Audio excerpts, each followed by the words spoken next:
Hello, history buffs. Ready for a journey back? Look at this encampment. The spirit of 76 is alive. Freedom of our future.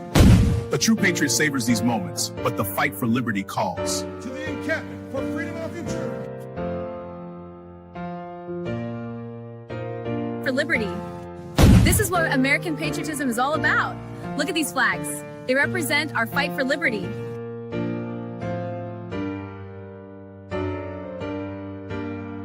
The hour our liberty is at hand at. For freedom is proper.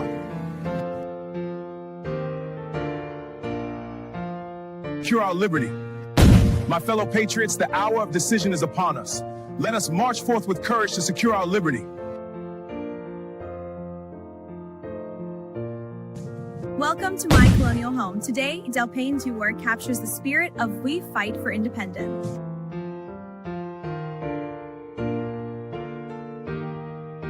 And our freedom. Greetings from the encampment. The spirit of liberty is strong. We will fight for our rights and our freedom.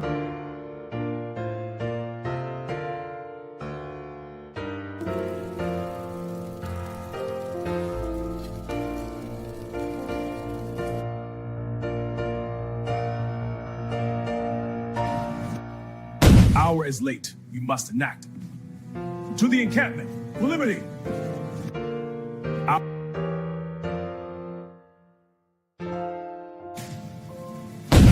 Soldiers, the enemy is near. Front line, flapping.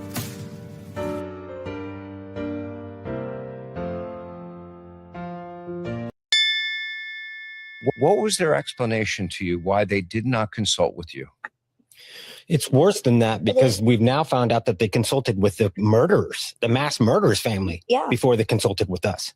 That's how upside down our system is. And they encourage this. His PCR, his post-conviction relief, it states that these conversations, the plea deal conversations were made with himself and his family. So he's using his family as witnesses to basically say that he was coerced by his attorney. They played into coerced into that. Yeah. But on the other hand, are you glad? Because this hopefully opens the door to a possible death penalty. Yes, in that sense. I wish it would have already happened because we were already in those shoes. We were already in that state of mind. Now we were ready to go. Up all the old wounds, the whole thing. What was their explanation to you why they did not consult with you?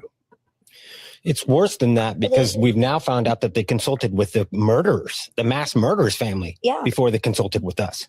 That's how upside down our system is. And they encourage this. His PCR, his post-conviction relief, it states that these conversations, the plea deal conversations were made with himself and his family. So he's expressed on this panel show are those of the individual speakers and do not necessarily reflect the views or positions of this channel, its affiliates, sponsors, or production team. This content is intended for informational and entertainment purposes only. Viewer discretion is advised. We encourage respectful dialogue and critical thinking around the topics discussed. Party. Why I like the new party? Number one, it's a group of people that's on a panel. We all have differences, but we all basically still come together at the end of the day. The new party for me is about unity. The new party for me is about educating people to the truth, letting people know what's been going on in our country. With that being said, shout out to the new party, man. We're going to keep it going with y'all.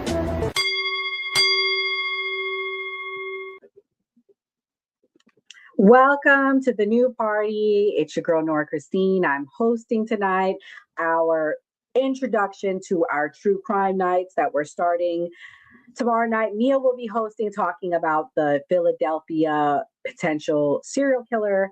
And also update on the Lindsay Glancy trial. But tonight I'm kicking us off for the week talking about the Idaho 4.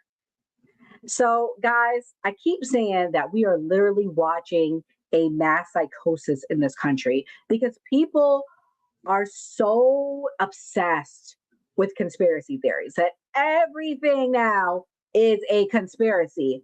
And this Idaho 4 case has now become one of them. And I'm hearing rumors that there's something going around online. I got to look into it in between clips that people are saying that Lindsay Clancy's husband could be mixed in this. I don't see a correlation, but I'll play what these people are saying. But tonight we're going to talk about what's true and what isn't. For those of you that don't know, the Idaho 4 case refers to the November 13, 2022 unalivements of 4 University of Idaho students in an off-campus house at 1122 King Road in Moscow, Idaho. Bryan Kohberger, a then 28-year-old PhD student from Pennsylvania that attended at nearby Washington State University, was charged. I'm going to play this old clip explaining what we knew back then, because this is from 2023. Shout out to Brian Enton, one of the best true crime people out there. Yeah, let's watch. We have now found out that he actually applied to be a research assistant with the Pullman, Washington Police Department, and didn't just apply, but even had some kind of virtual interview with the chief. And we've been able to obtain one of the emails that he wrote to the chief. I want to read it to you. It says, "Chief Jenkins, it was a great pleasure to meet with you today and share my thoughts and excitement regarding the research assistantship for public safety. I look forward to hearing from you soon. Best regards, Brian." He applied for this internship for fall 2022. Obviously, just very, very strange to think about what we know now. The fact that he was having these intimate meetings with the police department, emailing the police chief, and then the way everything turned out. I mean, fall 2022 is exactly when the murders happened, November 13th. That's just unbelievable. But so here's the $64,000 question. Did he get the job? I know he was a highly ranked candidate, like, I don't know, one of the top 10 or so, right? Yeah, it's a good question. We don't know. We don't know whether he got the job or, where this went from there. We just don't know. But what I can tell you,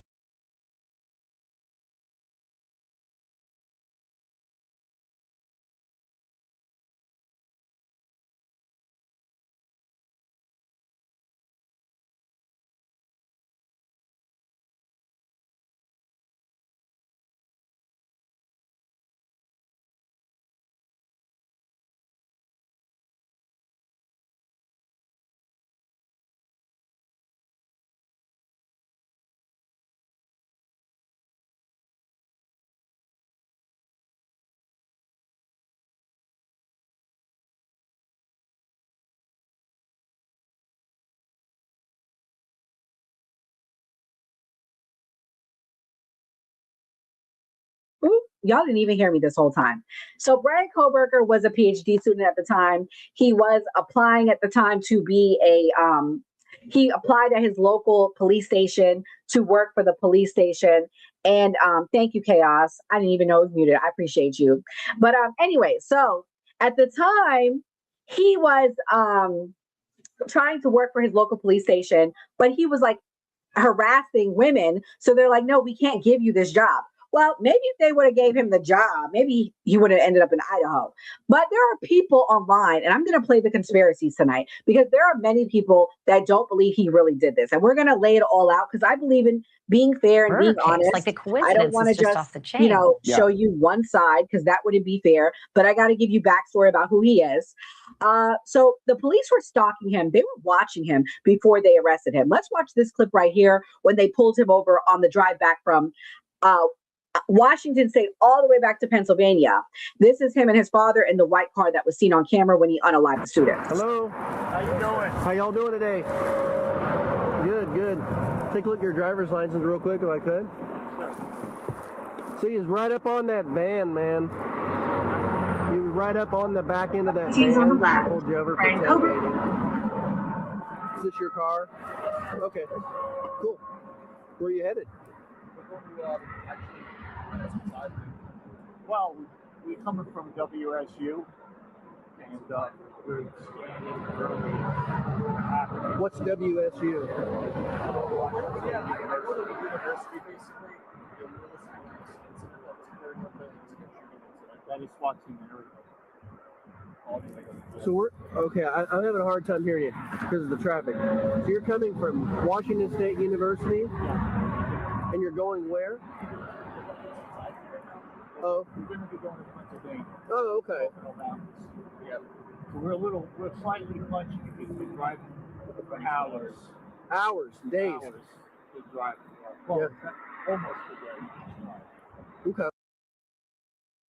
So, guys, this clip was days before he was arrested.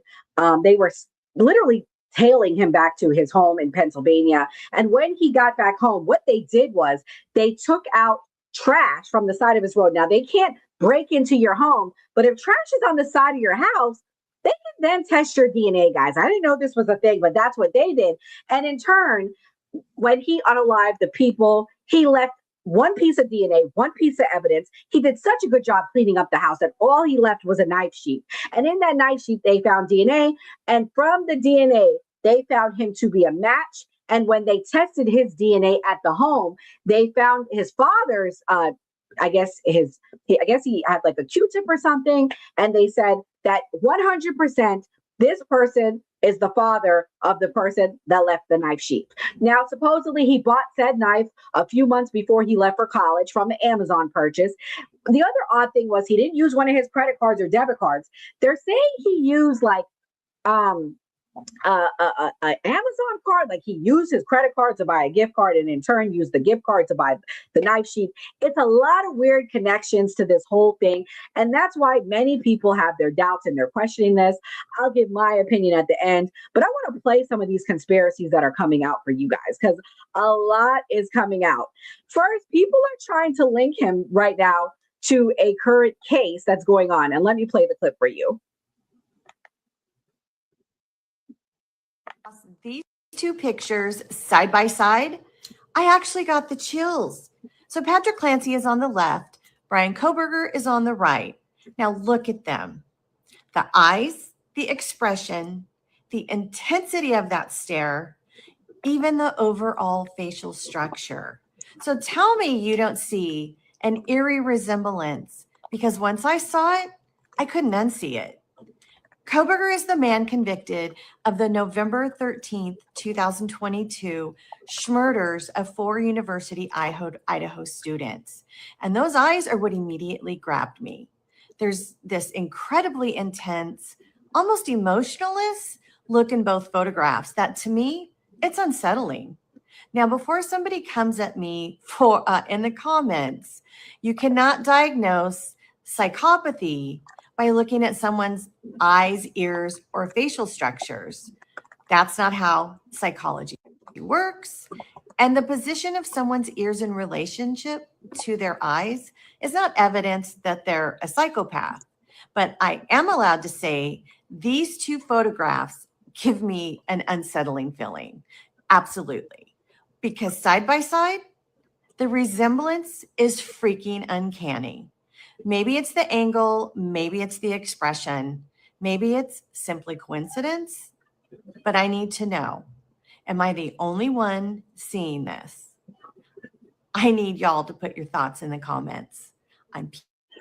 So, guys, do you see a resemblance? Give me your thoughts in the comments, guys. I see 60 of you guys are live and watching. And this woman is saying that Bryan Kohberger and Lindsay Clancy's husband have a resemblance. I also want to know in the chat, guys, we have a poll that's going on. Is Bryan Kohberger guilty? 1 in the chat for yes, 2's in the chat for no. I want to know what you guys think. I've been talking this whole time. Y'all are awfully quiet. 1's in the chat for yes if you think Bryan Kohberger is guilty. 2's in the chat for no. I'm going to play another clip right here, and we're going to talk about this.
All right. So I'm tired of listening to her.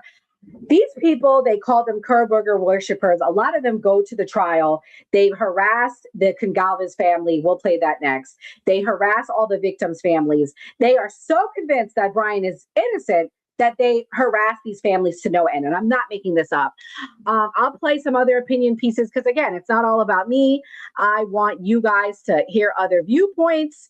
The biggest reason why I have questions in all of this, and I think something that we've all been questioning, is why it took so long for the victims, because there were people that were alive still in the house to call the police. So let me give you guys the timeline of what happened. Let's go back. Let's talk about the factual things that we know. So November 12th, the night of the murders, there were 4 victims. We'll get to them. There were 6 people living in this home. Well, 5. One was visiting. Goncalves and Mogan, they were best friends from high school. They go way back. They were both seniors. Goncalves was literally about to graduate in December. Mogan was in June, and they were in sororities, 2 different sororities. They also then had 2 other roommates, Xana, Bethany, and Dylan. We'll get to Bethany and Dylan ended up surviving. We'll talk about them next. Xana was unalived with her boyfriend, Ethan. We'll talk about that next. So what we do know, there is evidence that shows that Bryan Kohberger for weeks was taking the trip from where he was at in Pullman, Washington, which was the neighborhood university, driving to Moscow, shopping, going to restaurants, potentially even stalking the home, because there are expert witnesses that have come out and said that his cell phone was in the home before this. His cell phone was in the home before this. So for all these people that say it's not possible, guys, his cell phone was there before this. So do I think Bryan Kohberger did this? Yes. Do I think he did this alone? No, but we'll get to that. One's in the chat if you think he's guilty, 2 if you don't think he isn't, and you guys can tell me all your rationale why you think he's innocent as well. But anyways, so the 2 survivors. So let's get to that. That night, Goncalves and Mogan, they went to the Corner Club sports bar in Moscow. They then went to a food truck. Kernodle and Chapin attended a party at the Sigma Chi fraternity house, right? 1:45 a.m. they returned home. Kernodle and Chapin, they came to the house about 1:56. All 4 victims were inside by roughly 2 a.m. Some phone activity occurred later in the night. Goncalves and Mogan called Goncalves' ex-boyfriend, which has been cleared from potentially doing this. And at 4 a.m., Kernodle ordered DoorDash, and it came. And then they're saying that the murders had to have happened in a 16-minute period, and we'll get to that. He was captured on surveillance, a white Hyundai Elantra, which is his vehicle, captured on surveillance, circling the premises. The survivor, Dylan Mortensen, said she heard a female voice say something like, "There's someone here." She heard someone running downstairs, boom, boom, boom, boom, running downstairs. She then heard crying, a male voice saying, "It's okay, I'm here to help you." She said she saw a male at some point, about 5'10", athletic build, with bushy eyebrows, remember that guy, walk past her around the exit. He then encountered and killed Kernodle at that time. Leading up to that, though, guys, I want you to look at these text messages. They're on the screen. Dylan Mortensen texted the surviving roommate, Bethany, and said, "No one is answering. I'm really confused right now." Dylan then texted one of the girls that was murdered, Kaylee, and said, "Kaylee, what's going on?" Bethany texted Dylan and said, yeah, dude, what WTF? Bethany said to DM, Xana was wearing all black. So what I don't understand is, how did Bethany see the person when she claims she didn't see him? Very confusing. Again, the whole thing is confusing. Dylan texts to Bethany, "I'm freaking out right now." No, it's like ski mask almost. Bethany said to Dylan, "STFU, really? Actually?" Dylan to Bethany, like he had something over his forehead and mouth. Bethany, "I'm not kidding. I'm so freaked out." Bethany to Dylan, "So am I." Dylan to Bethany, "My phone is going to die. F." Bethany to Dylan, "Come to my room. Run down here." So then she darts down there. She sees Xana's body. At the time, she's like, "I thought she was passed out drunk." Sees her down on the ground, runs by it, goes to the room, and they don't call the police until 8 hours later. Now, that's why they waited. They said, we thought it could have been a prank. We thought it could have been, like the fraternity brothers and Dylan playing a prank. We didn't think it was true. But they didn't call the police first, guys. First, Bethany called her parents because she was having a toothache. Her father's a dentist. Then they call friends and they say, something's going on here. It's a little bit too quiet in this house. The one friend calls her boyfriend. The boyfriend comes over to the house. The boyfriend goes upstairs. He discovers the bodies. He said, don't come out here. Don't come up here. Something's going on. Then they call the police. That don't sound suspicious to y'all. Like, that really do sound suspicious to me. I'm not going to lie to you. Why would you wait 8 hours? I understand you have your concerns, but that is really weird. I can't lie. I can't say it's not weird. It's really weird. This is Xana Kernodle's mom. She said that she feels betrayed because Ann Taylor once represented her. Yes, guys. Xana, the victim's mom, was once represented by Bryan Kohberger's public defender. Let's watch.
So that is Xana Kernodle's mom. At the time when she was unalived, she was in prison. Okay. She was in prison. And what's interesting is when investigators went to go question her about what happened, she told them, I think this could be connected to my drug history past, and they going after my daughter. What's interesting is Bryan Kohberger had a drug history past. Bryan Kohberger was investigating and had sent out several surveys. This is a survey he did. And he said, hello, my name is Bryan. I'm inviting you to participate in a research project that seeks to understand how emotions and psychological traits influence decision-making when committing a crime. He was gathering evidence. And one of the people that came out and said that when he spoke to Bryan, it was almost like Bryan was getting off on hearing stories about how he stalked his victims and how he watched them sleep. And the person was like a robber. And it was like, oh, well, I was in the house when the people were sleeping. And he was like obsessed with that part, not about the crime itself, but about what the victims did while they were sleeping. And he said that was interesting to him. So a lot has come out, guys, about this. But again, we're going to play all sides. I'm very, I'm all about facts and the truth, but there are some people that are not about that. And they are standing by Bryan Kohberger's innocence. Let me play this.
All right, guys, I've heard enough of this. So essentially, the big thing that I want y'all to take away from this is there are, other allegations that people are trying to blame the victims. I will say Xana and Ethan were found to have methamphetamines in their system when they were tested.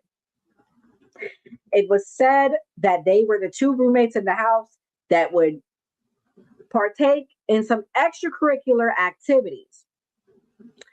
And what I suspect, my alternative theory is the reason why they waited to call the popos when they knew that their friends were being is because they were probably, and they were all underage, and or I believe they knew that there were drugs in Xana's room and they had to get the drugs out. Potentially, that is my theory. That is what I think why they waited to call the police. I do believe Xana and Mogan were victims. I mean, not Xana, Mogan. I mean, they were all victims, but I do believe Mogan and Kohberger had nothing to do with that. Let me be clear. They were all victims. I mean, I'm not saying that they're not, but that is my potential alternative theory because it doesn't make sense why they waited so long.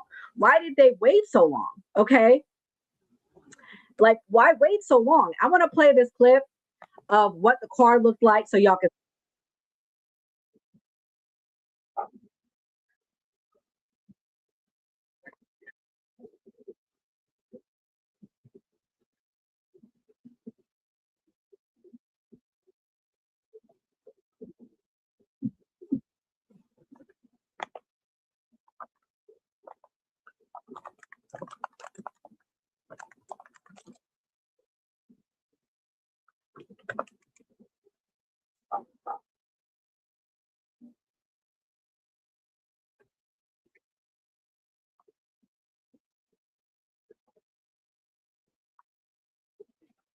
5 or 6 Sigma Chi kids, and they asked you how if you can kill somebody, they can get away with it.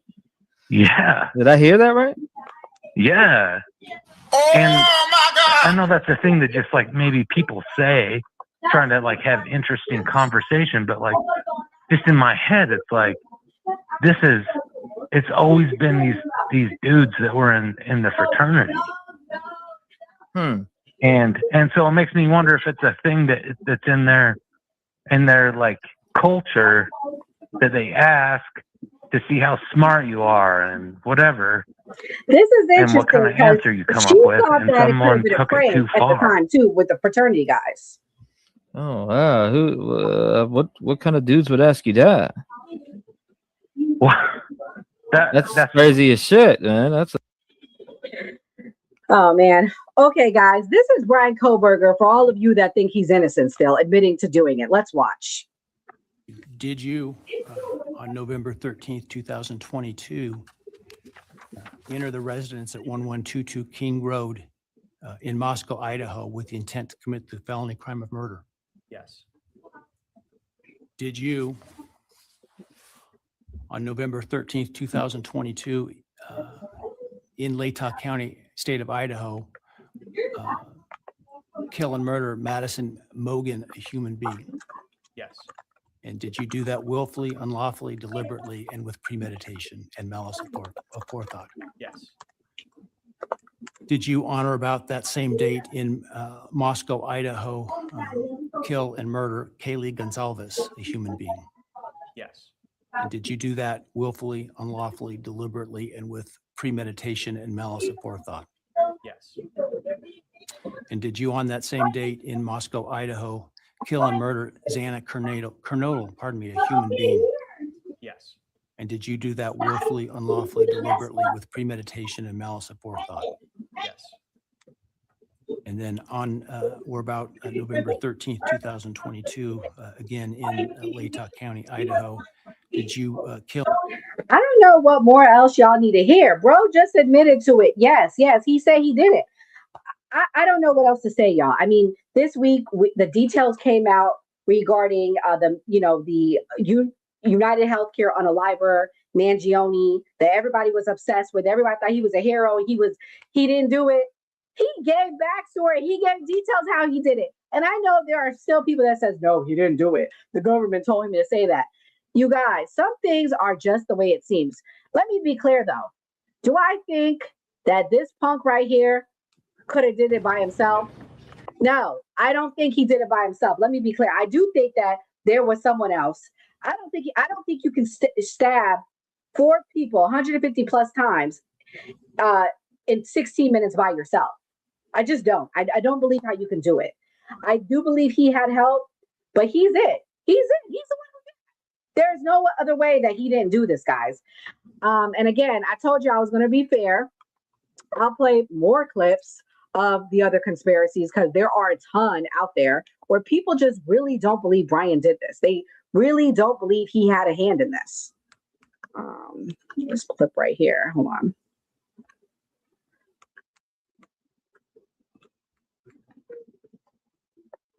Guys, if you're watching, if you could please support the live by hitting the like button. I appreciate your support. 1 second. I'm going to find the TikToks for you. But people really don't think he did it. This is the full 911 call right here from the case. 11:55 a.m. 42 seconds, November 13, 2022. 911 location of your emergency. Hi, something is happening. Something happened in our house. We don't know what. What is the address of the emergency? 1122.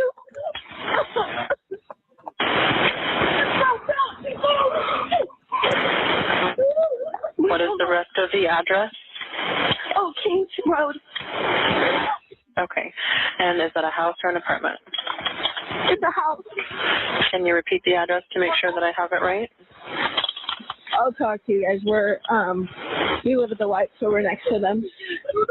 I need someone to repeat the address for verification. The address, 1122 King Road. And what's the phone number that you're calling from? What's your phone number?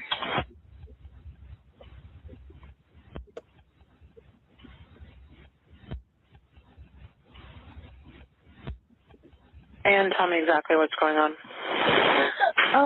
One of the roommates has passed out, and she was drunk last night, and she's not waking up. Okay. Oh, and they saw some man in their house last night. Yeah.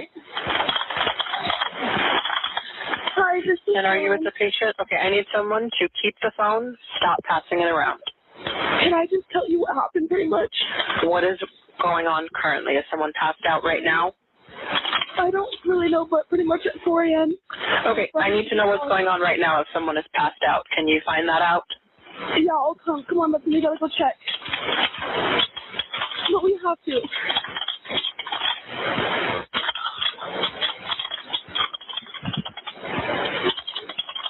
Is he passed out?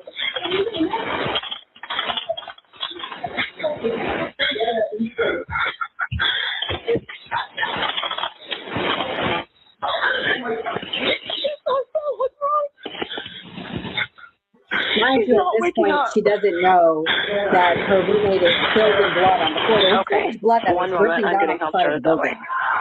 Okay, thank you.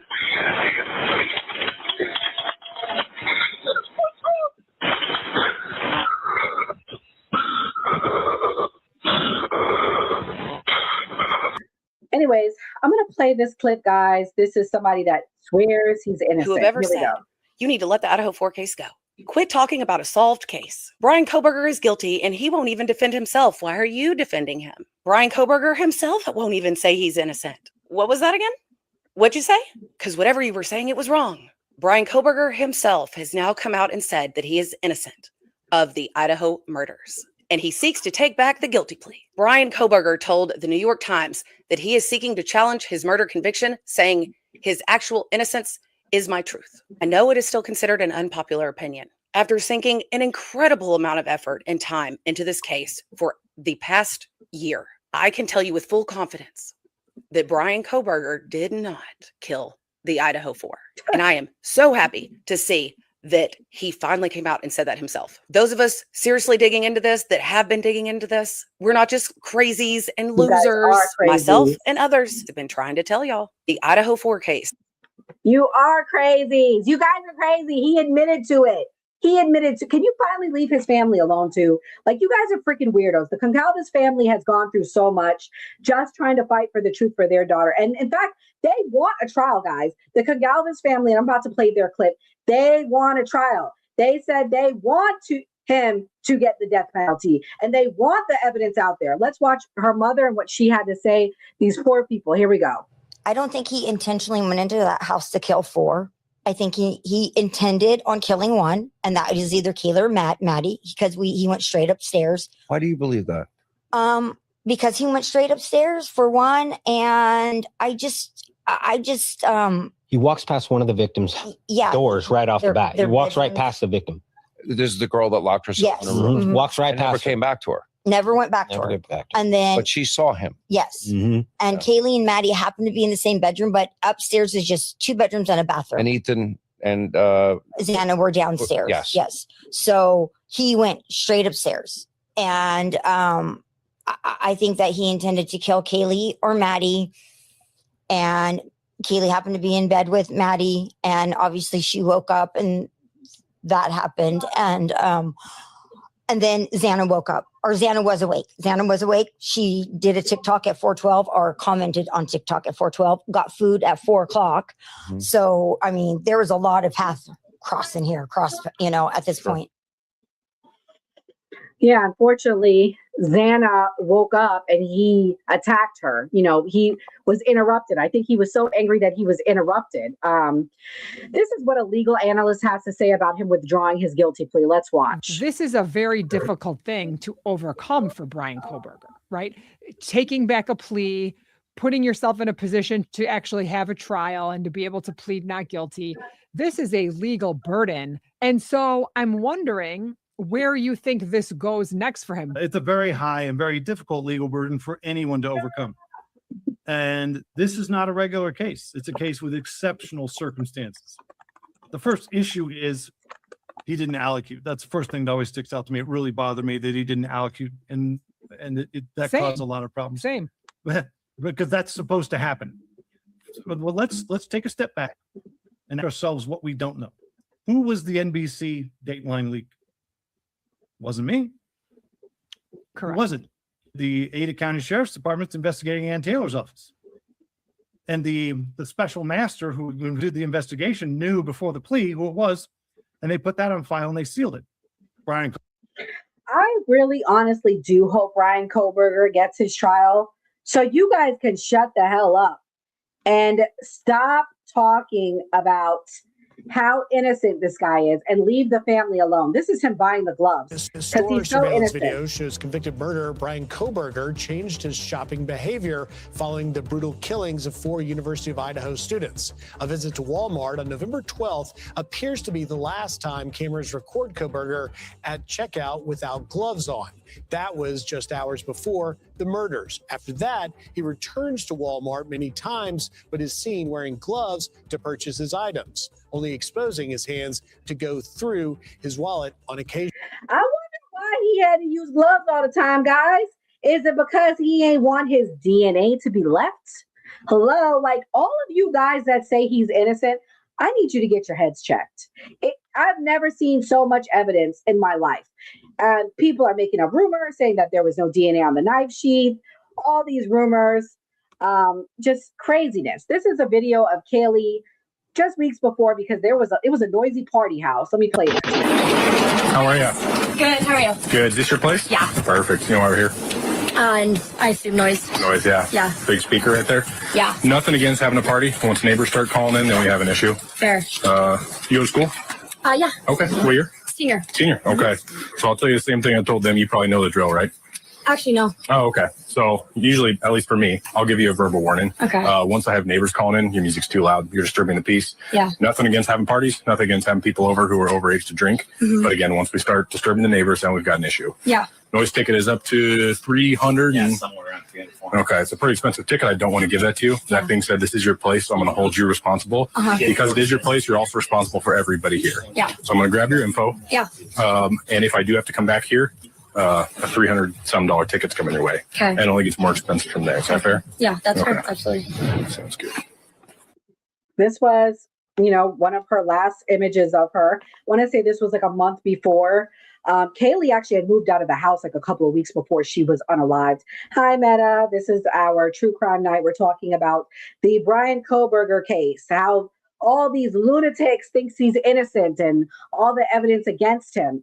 1 in the chat if you think Bryan Kohberger is guilty. 2 in the chat if you don't think he is. I'm open to all perspectives tonight, but I don't know how much clearer it can get. This is inside Bryan Kohberger's digital history. Let's watch this. On Christmas 2022, so after the crime, late at night and into the early morning of the 26th, he was just like working through serial killers. And the site was specifically serial killer timelines. And so it just basically has this list of a bunch of serial killers. And it seemed, based on the timing of it, that he was just clicking one, scanning, reading, and then going back and clicking the next one. How they were raised, what their childhood was like with their parents. It wasn't only violence that he was drawn to. The consistent nature of the searches were non-consensual sex acts. Seeing pornography is not weird, but the fact that this person had non-consensual, specifically only that, not one other thing that was a consensual sex act. They were all like aggressive or drugged. Or sleeping. Voyeurism. It was all consistently non-consensual things. And in the days after, that same sense of nerve showed up again and again and again. And this was something that investigators couldn't ignore. Yeah, this thumbs up with sort of the Band-Aid.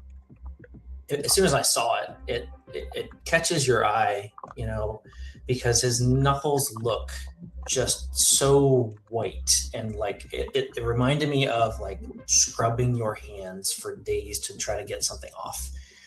And then there's so to give backstory, this is Bryan Kohberger, and he was found guilty for unaliving 4 college students in Idaho. He was a doctorate student at nearby Washington State. He pled guilty. We have him on record pleading guilty. Yes, I'm guilty. But people are obsessed with this case. And just like Lindsay Clancy, we have these mommy, wine drinking, TikTok, true crime people saying he's innocent. Let me play this clip. This woman explains his innocence. Here we go. This is her explanation for it. Never hardly able to get past that. How did that get there? That detail alone should erase any doubt, but let's go back up just a little bit. November 2022, 4 Idaho college students were found slaughtered in their off-campus home. Bryan Kohberger becomes the suspect. His phone goes dark during the murders. Just a few days later, he swapped out his Pennsylvania plates to Washington plates, where Pennsylvania only requires 1 plate in the back. Washington State requires 2, 1 in the front and 1 in the back. In July 2025, Judge Stephen Hippler asks him directly, "Are you pleading guilty because you are guilty?" And Bryan Kohberger says yes. He signs a 9-page questionnaire confirming that this was voluntary. He also agrees to waive his right to appeal. Now, 1 year later, he's filed a handwritten petition to the court saying that his attorneys have manipulated him. He claims that they scared him about death row and promised him better conditions if he did take the plea deal. And now legal experts are calling his chances slim to none. He has to prove manifest injustice.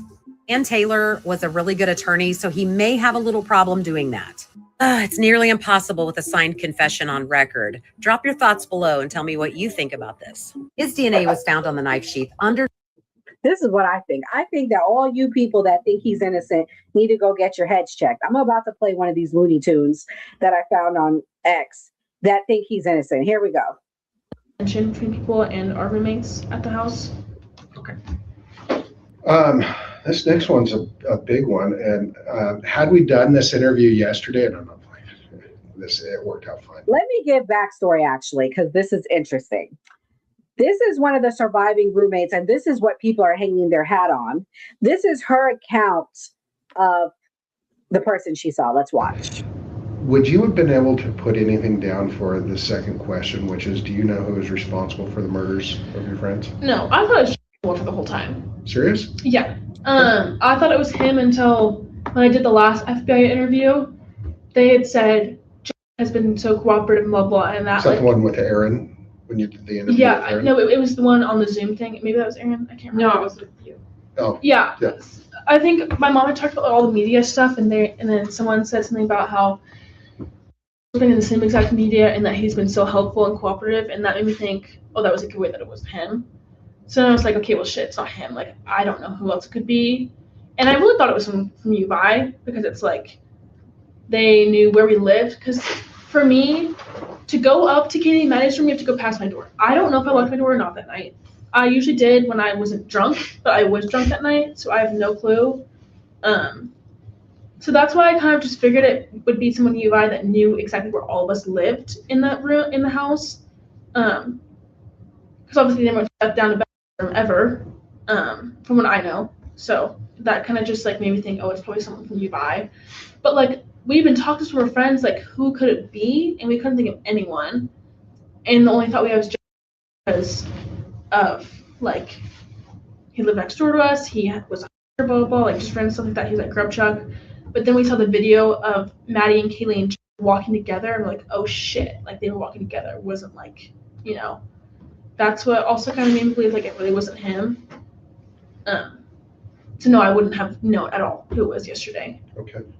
Have you ever seen this Bryan Kohberger before? No, I remember when told me some, or I don't remember, someone said, oh, the arrest was in Pennsylvania. That was like, okay, I don't know anyone from Pennsylvania. I don't know anyone that has ties to Pennsylvania. And so that like really weirded me out, which is like why, like, I feel like the people that we know, if they had family in Pennsylvania, like I would have known, you know? So this, like, it does shock me because it's like, it's a WSU student. Like, they don't know them, so what was the point exactly? Like, for me, I would have thought it'd be like some stalker that was obsessed with one of them or something. Okay. Have you seen a picture of Mr. Kohberger? Yeah, I looked him up today when I found out, yeah. So you've, I'm not sure which picture you've seen of him. I've seen the mugshot one with the vest thing, I think. Okay. It's on there now. Yeah, it's all on the internet. Okay. Wow. Yeah. I'm gonna try to word this carefully, but is this Bryan Kohberger the person that you saw in this mugshot? Is that the person you saw in your house? I have no clue. From what I remember, I just remember seeing this figure that was like not fat, obviously, but more of like the skinnier toned build and some mask on. I don't know what the mask exactly was, but when I thought about it, it was just like covering here and here. I don't know if it was covering his mouth, his nose, or below his mouth and nose. I just remember knowing that he was white, but I didn't know how he was white. I just knew he was. And just knowing there's like, I knew he looked at me because of a bushy eyebrow. That's all I remember. I like, for therapy, I asked her to help me like go in a calm state of mind to help me like remember stuff, but nothing could come up, which was really weird. The only thing that helped come up was like hearing Kaylee's footsteps, but not hearing another pair of footsteps. That really freaked me out. Because obviously I'm right next to there. And so I was like, okay, well, why didn't I hear his footsteps or like another pair of footsteps? But I have no idea what he looked like. I don't like, when I looked at his picture, nothing came back to me at all.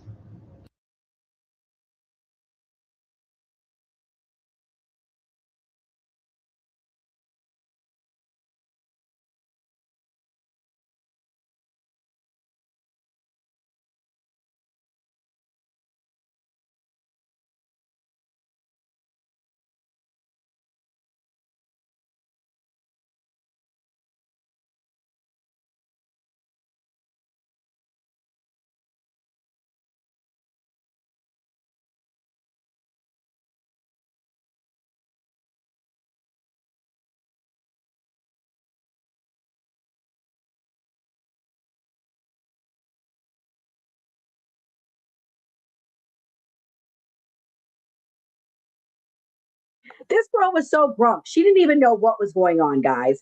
And the other thing that was interesting is the amount of wounds that these people had was so bad. As a parent, I was mad at that girl, Dylan, because that was the survivor. And I said, why didn't you call the police? But the wounds that these people had were so bad that they died. Like, I don't want to say instantly because it was painful, but they died that night. They died pretty fast. There was no saving them. That's the amount of wounds that these poor people had. Like, that's how savage this was, and this is a theory.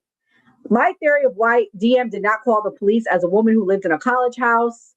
I just wanted to provide some information. Someone who has a similar life experience, a living situation in DM in college. I lived in a large college house. Now I'm imagining the situation DM was in and could absolutely see why it happened without her. Let's assume she was drunk and high. Exactly. I went to college, guys. You can get kicked out of college if you are drinking underage. She was 19 years old at the time. You can lose your scholarships if you're found to be drinking, or if you have drugs in the house or in your system. I believe they didn't call the police because there was drugs in that house and they wanted to take the drugs out. That's truly, truly, truly, truly what I believe, guys. You know, and the other interesting thing is, let's watch this video right here. This was from when the Idaho 4 was removed from the house. What's that? No, I got 2 cars. We'll just make 2 trips. Oh. Just a lot of driving. Yeah. Full day. All right. Does it need to go up or is it over yet? No, that's up. Okay. So move that car real quick. Push it out. Push this one in.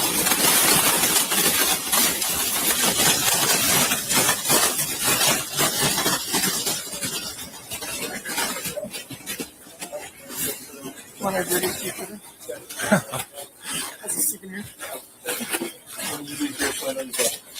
And I'll do the same when I'm done there and sitting this way. Okay. So I know not to come back here. Okay. I don't want to leave you hanging if there's still things to do. So that video that I just played was them taking the bodies out of the house.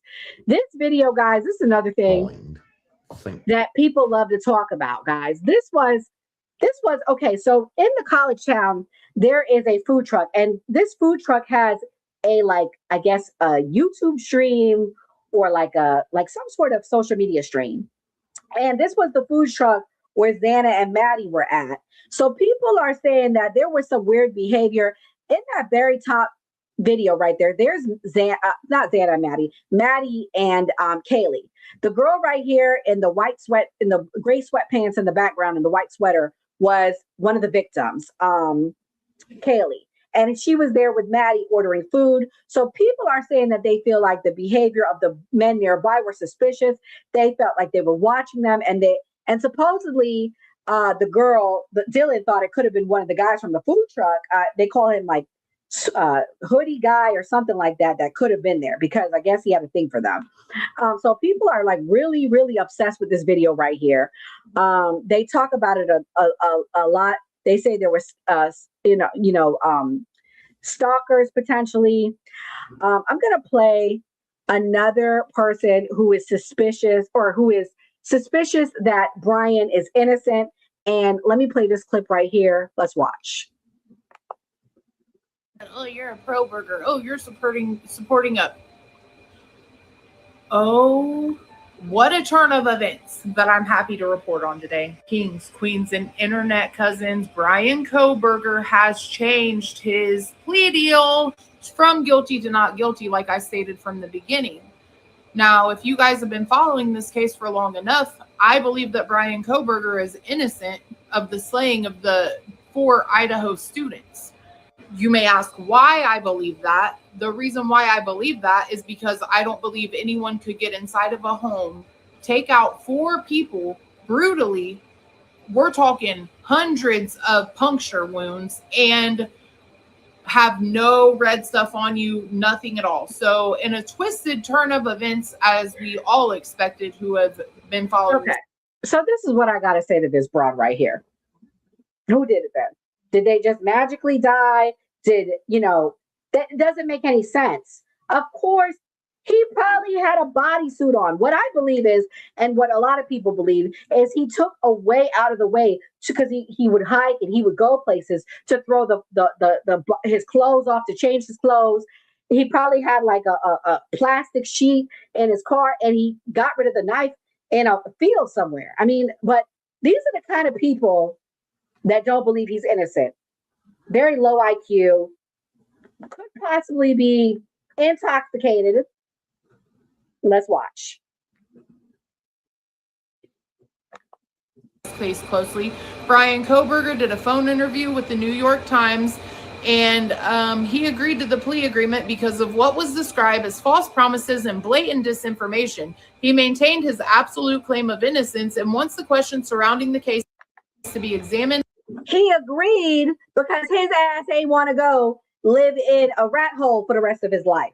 He agreed because he wanted to make sure he had his gluten-free meals because he has like some sort of weird dietary needs. He agreed because he was promised all sorts of BS, but he knows what he did. He knows he's guilty. In a trial-like setting, Kohberger pleaded guilty in June 2025 to killing Madison Mogan, Kaylee Gonsalves, Xana Kernodle, and Ethan Chapin, avoiding a potential death sentence. During his plea hearing, he was questioned multiple times by the judge and admitted to committing the crimes. As a part of the agreement, he also gave up his right to appeal. Prosecutors have now pointed to a significant amount of evidence they say connect Kohberger's to the investigators said his DNA was discovered on a K-bar knife sheath found near two victims. Records also show he had purchased a similar knife and sheath from Amazon in the months before. The authorities further cited surveillance footage showing a white Hyundai Elantra, the vehicle Kohberger owned, near the crime scene around the time of the killings. Investigators said his cell phone data placed him away from the home that night, but his phone was turned off during the estimated time of the crimes. When asked about the evidence against him, Kohberger declined to provide details, saying those issues should be addressed through a legal process and examined during a trial. Now we all know at the very last minute, they decided that Bryan Kohberger was not going to be given a trial. They told him he could either take the plea agreement or he would be given a death sentence. So I personally am an ex-felon, and they do that to you because most... This is who is playing for his innocence. Bro, these people are fucking lowlifes. Anybody that says that Bryan Kohberger is an innocent and they said they're also a felon, I'm going to need you to get your head examined if you trust this bitch. Like, seriously, like, I can't even watch anymore. Like, honestly, of course, all criminals say they're innocent, even the ones that aren't. Okay? Like, shut the front door. I can't. And, again, I do believe that there are some conspiracy theories that are proven true, but this is one that I just don't believe. The only conspiracy I believe is that this mofo had help. I believe he could have had a getaway driver. He could have had somebody come help him clean up. He could have even had somebody go help him chase Xana downstairs. He had help. I don't believe he did it alone, but he's guilty. And he's right where his ass belongs to be. And that's it. I mean, I don't know what else to say. You got to get your head checked if you feel like something else is going on. Okay? Anyways, I'm done. I'm tired, guys. It's been a long night yelling at these idiots. Guys, we will be back tomorrow night. We're starting our true crime block of the week. I will be doing my version of true crime on Tuesday nights, potentially having a panel talking about true crime cases. And Mia will be back tomorrow night. She'll be talking about a potential Philadelphia serial killer. Also, part 2 of the Lindsay Clancy trial, another person who's guilty, but people will tell you otherwise. And then I will be back hosting Thursday night. I think my topics Thursday night are going to be about something that your boy Nick Fuentes said. He's questioning, pretty much at this point, he's questioning, what were the motives of Tucker Carlson and Candace Owens. He's pretty passionate that he feels like that they've ruined the right-wing movement. Interestingly enough, he's telling people to vote for Dems. So I don't know who's worse, people telling you to vote for Dems or the people that are trying to expose the truth. I don't know. We'll talk about that. And then also, white boys for Kamala Harris supporter Dean Withers has been hit with SA allegations. So y'all definitely want to come back, see Dean Withers crying and crashing out about his allegations. We're probably going to talk about the Florida primary tomorrow. Byron Donalds, breaking news, he is the winner. If you guys didn't know, Byron Donalds has won the Florida primary. So Fishback is out. Fishback stood us up. He was supposed to come here for a debate, but he was too good to come to us. Maybe if he would have came to the new party, he would have got 2% more votes. I'm just kidding. Maybe not. But we probably will work on having Fishback on. Maybe he'll finally grant us an interview. I'm going to work with his people because I would love to hear his thoughts on what his future is. I mean, he got 10% of the vote, which is pretty, I will say pretty impressive because he was going up against 2 establishment people, Byron Donalds and Jay Collins. So we'll break that down and talk about that. So guys, please, before I go, do me a favor. Hit the like button. If you're watching on X, hit that heart. If you're watching on YouTube, hit that thumbs up. Make sure you guys hit the notification bell so you know when we go live. We'll be back tomorrow night at 8 p.m. Eastern Standard Time. God bless. Sisters, We shall not yield to tyranny. our cause just, we will prevail. The fight Hello, for our Mr. rights. Buffs. Ready for a journey back? Look at this encampment. The spirit of 76 is alive. Bobby, at this Hello, point, history. shame on you. Shame on you. Because we are being played as the American people. Our money is funding a war that we don't need to be in. I shouldn't be okay with it. So as long as I have breath in my body and a mic to use, I will be speaking out against this. A true patriot savors these moments, but the fight for liberty calls. The economy, we have a global economy. That's why we're a number one economy in the world. I know that a lot of people want to paint the horrible view of America, but, you know, go live somewhere else and then tell me America's bad. Patriotism is all about. Look at these flags. They represent our fight for liberty. This is what so American freaking crazy to me that we have an conflict with Iran before a single person from the Epstein files has been arrested on American soil. The hour of liberty is at hand. For freedom is brava.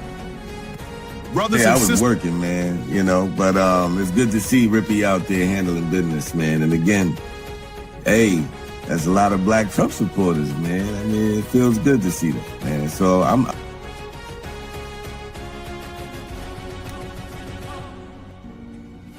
My fellow patriots, the hour of decision is upon us. Let us march forth with courage to secure our liberty. A real coach. People are getting sick of it. The moment a celebrity steps slightly outside the leftist approved narrative, they get attacked. Chili from TLC gets heat over allegedly donating to Donald Trump. For liberty. The British advance. We must act. Our supplies are low, but morale is high. Then we fight for liberty. Alpine Tour captures the spirit of we fight for independence. With Welcome to people my that said they were anti-war. I think they said no new wars.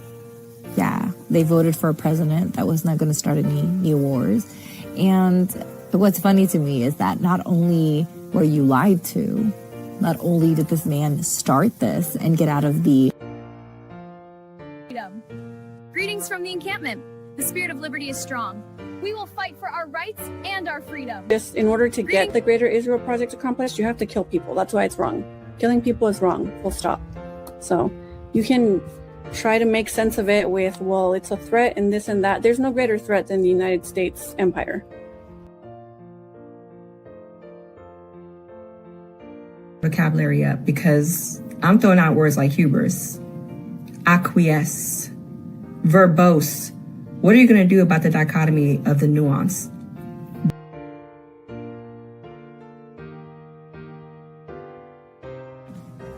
To the encampment for liberty.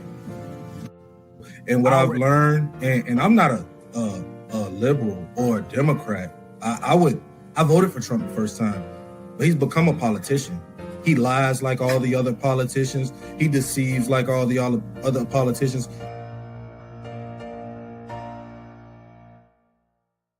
And flaming! Soldiers, the enemy is near.